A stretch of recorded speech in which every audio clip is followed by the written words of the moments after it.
the neighbor table, the routing table, and what table? Neighbor, routing, and database table, topology table, and topology table. So I was saying database because link state routing protocols don't use topology, but they use the database, the link state database. So we have these three tables. So each dynamic routing protocol has to contain information about its directly connected neighbors, and then each dynamic routing protocol has the ability to build a topology table, except for RIP routing table, for RIP version 2, but all others will have EIGRP, OSPF, ISIS, and BGP. They all build their topology table. This tells about all other networks, and the routing table contain information about only best routes. So these are the three. That's what they call by as the data structure. So each routing protocol has a data structure. So we have routing protocols, and that is it. So the neighbor table contain information about directly connected neighbors. Routing table only best routes, and topology table contain about all routes, being the successor route and feasible successor route. We'll talk about those ones when we come to EIGRP. And routing protocol messages. So all dynamic routing protocols has the responsibility to discover their neighbors, exchange routing information, and maintain accurate information about their networks. The last thing about dynamic routing protocols components is that they have an algorithm. An algorithm, that is a mechanism that is used by routing protocols to calculate the best path they will have to calculate using this mechanism. So dynamic routing protocols algorithms differ. So we have some that use Diffie-Hellman group, like RIP version 2. We have OSPF that uses the shortest path first, the open shortest path first.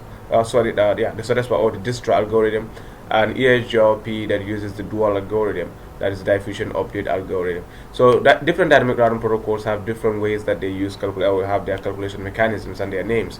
So it's important when we get to those ones, you will know each of them what protocol that they use. Networks often use both static and routing. You can do this. You can have a topology where you can have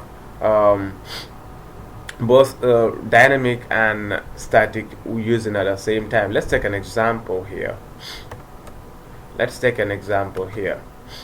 say, for instance, I have I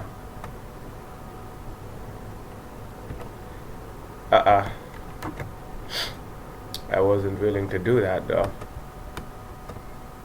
Alright, so let's say, for instance, we are using RIP routing here, and all of a sudden we have another route that we need to create right here. So let's take an example that we have another route.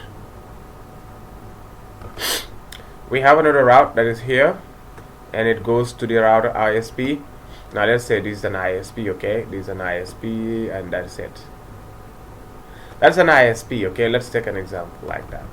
This is an ISP router. So we're going to configure a default static route here. Okay, we're going to have to configure a default static route. Okay, so that default static route is a static route, and we have a static route working with the dynamic routing protocol. So a static route in the same network topology with a dynamic routing. So you can use a static route and a dynamic routing protocol all on the same network. By doing that, you are going to propagate this static routing protocol into the dynamic routing protocol. So they work together. We're gonna be doing this a lot in our practicals here. So that's what they mean here. So we go. So the advantages and disadvantages of dynamic routing protocol is that they are very how to call it.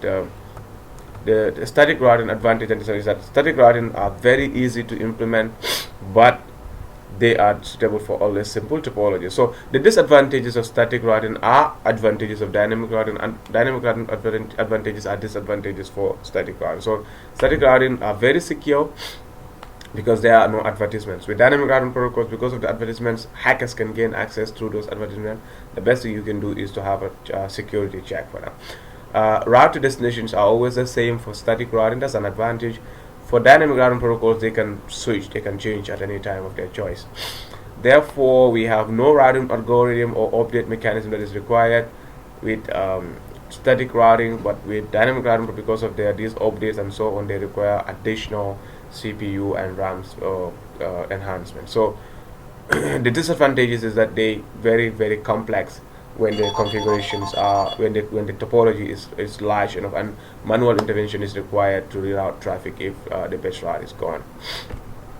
So that's the dynamic routing protocol. They're used for large networks where networks can be put into regions and all that. With this, you can use OSPF to do that kind of thing.